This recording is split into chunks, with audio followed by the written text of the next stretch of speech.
Je fais cette vidéo parce qu'il y a actuellement une polémique incroyable autour de la façon de prononcer le nom de cet individu.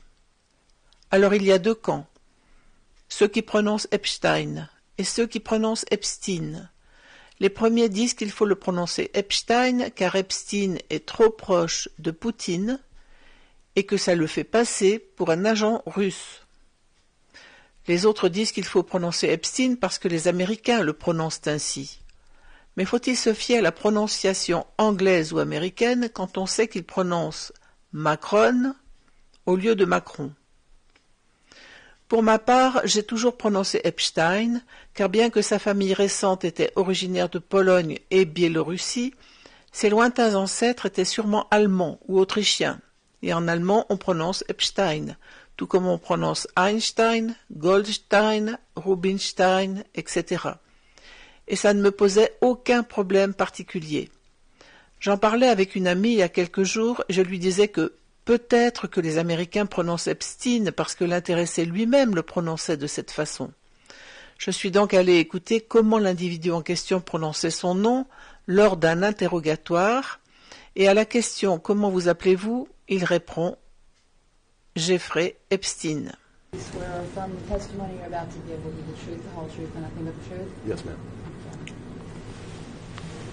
Can you give us your name? Jeffrey Epstein. Il dit bien Epstein.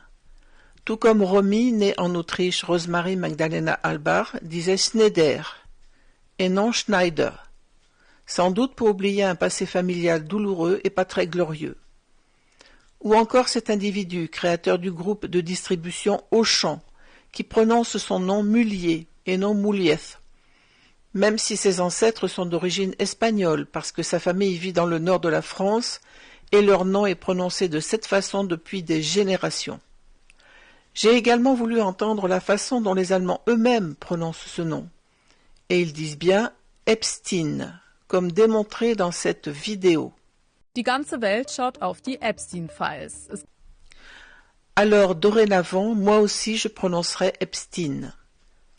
Voilà. L'explication est claire, précise et compréhensible. Il n'y a donc aucun lieu de s'énerver, de monter sur ses grands chevaux et de se lancer des pics ou des noms d'oiseaux à la figure. Surtout qu'Epstein ne le mérite pas, et que cela ne doit pas faire oublier les faits dénoncés.